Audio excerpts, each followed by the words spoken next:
This week we're staying at Universal's Aventura Hotel, one of the on-site hotels at Universal Studios Orlando. In this video I'll be telling you what it's like to stay here, including everything we loved and hated about our stay. As you enter the hotel, you come into a nice, spacious and open lobby. The check-in desk is over to the left as you came in, and it was a pretty seamless check-in. There's a small bar area and various seating around the reception area, and then further to the back of the downstairs there's also an area where you can get food, kind of buffet style. Most mornings we were looking to make a quick start, so we didn't bother getting food here, just grabbed some Starbucks coffee and then headed straight out to the park. Unlike the other Universal hotels, there isn't really much in terms of a theme at this hotel. The main thing they do have is a bit of a focus on technology in the rooms, but that's about it really. As a result, what you tend to find is not a huge number of kids around. There weren't many families, it was more so adult couples like ourselves with no kids. So if after a day in the parks you're looking for a break from the big crowds and lots of kids, this might be a good option for you. Off to the side of reception there are 6 lifts, and we never waited long for a lift, they always came along pretty quickly. The room was a nice size, although I do think if you were here as a family all trying to stay in the same room it would be very tight. The sofa does pull out into another bed, but there's not much room aside from that, and I do think you'd struggle for storage. But here for a few days like we were, it was a good size. There's a bedside table and charging areas to one side, but the other side of the bed didn't have this, which is a bit of a letdown really. We actually ended up using a suitcase as a second bedside table. It's always a bit of a pet peeve where you don't have a good charging option at either side of the bed, to be honest. Across from the bed was a big desk area with plenty of drawers. There's also a little fridge in here. Nothing was provided in this fridge, there was no water supplied either, so we had to bring our own. There is a coffee machine in here, it just had these bags of coffee, so it didn't seem like the thing that would appeal the most to us. We just stuck to the Starbucks in reception. A few more outlets and charging ports here, and there is a Bluetooth speaker, although we didn't actually manage to get this to work whilst we were there. There was quite a small wardrobe space, not a lot of hanging space in here.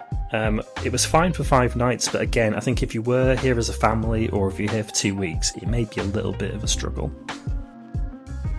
Something that wasn't great was the windows and the curtains in the room. So the curtains looked fine in the daytime, but at night they actually let a ton of light in.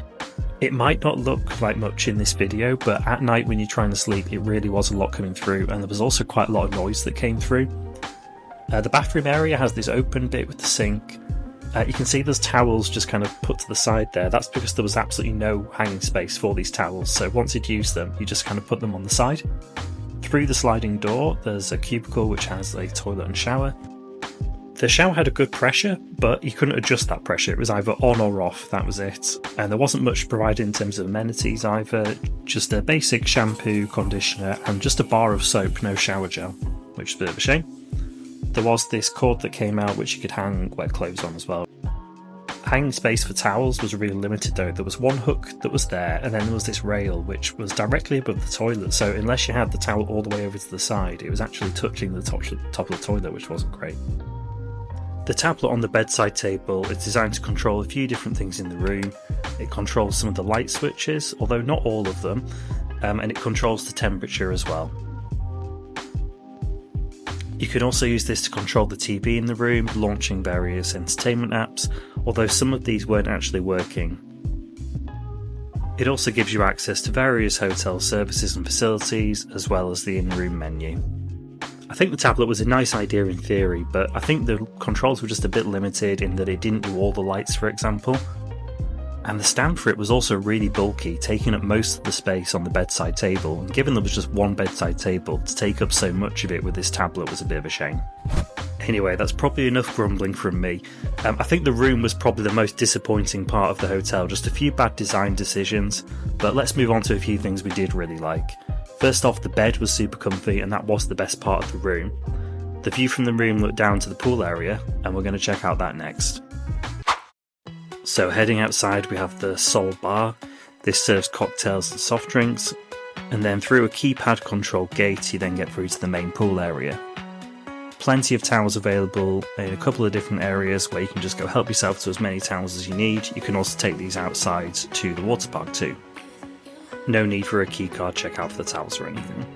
The pool area is really lovely, loads of plant life around. It was pretty quiet as well, just the ducks were enjoying the water. It may be to do with the weather at the time of year we were there. It was a bit cooler, kind of low 20s, so only the Brits were about sunbathing in that. If you do find the pool area a little bit too quiet, thankfully there is an entrance directly next to the hotel pool that goes to Volcano Bay. This is Universal's big water park. And this close proximity to the water park really did feel like one of the best features of the location of the hotel.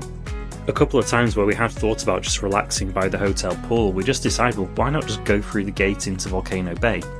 There's plenty of sun lounges around in Volcano Bay, and then every now and again we take a break to go on a water slide. And when you finish at the water park, you just pop back through this gate and you're straight back into the hotel.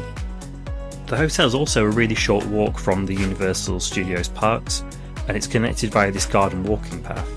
It was a really nice thing to start the day with. We'd go grab our coffee from the Starbucks and then just take a nice stroll in towards the parks. Another big feature of the hotel is that you do get access to early park admission. So all you need to do is show your room key and you'll get into the parks 1 hour early. Another thing we absolutely loved about the hotel was the Bar 17 Bistro. As the name may suggest, this is on the 17th floor of the hotel and it offers some brilliant views of the parks. It's worth noting as well, you do get similar views in the higher floors of the hotel. Some of the hotel rooms will have this view too. But a really nice place to go and just get that good view, especially around sunset time. The bar area itself is really nice as well, just a nice relaxing spot to grab a drink, get a light bite to eat. We did have a couple of cocktails up here at sunset, and it's just a nice place to sit and just take in the views, even if it was a little bit cloudy that evening. I had this really nice set of bowls, and Kelly got a bibimbap, and a couple more cocktails of course. It's really nice seeing the lights come up too. You can see really far out here as well, so we could actually see all the way over to Epcot, which you can see there. The only downside of this place is that with it being on the rooftop, every now and then it was closed due to bad weather. Another thing I really liked was the gym. You don't often expect much from a hotel gym, and I especially didn't expect much from one at a theme park. There's actually a ton of equipment here, loads of cardio stuff, a decent selection of free weights, nothing too crazy, and quite a few machines as well, so it was really easy to still be able to get a very good workout while staying here. Often we'd have a morning in the parks, then we'd come back to the hotel early afternoon when the parks are getting a bit busy. That would be a good time to either go to the gym, go to the pool, and then we could take a nice stroll down the garden path back to the parks in the late afternoon or early in the evening. So overall, really enjoyed our stay here. It was a brilliant location, had some brilliant features, just let down a bit by the room itself. If you made it this far through the video, thanks so much for watching, and hopefully I'll see you in the next one.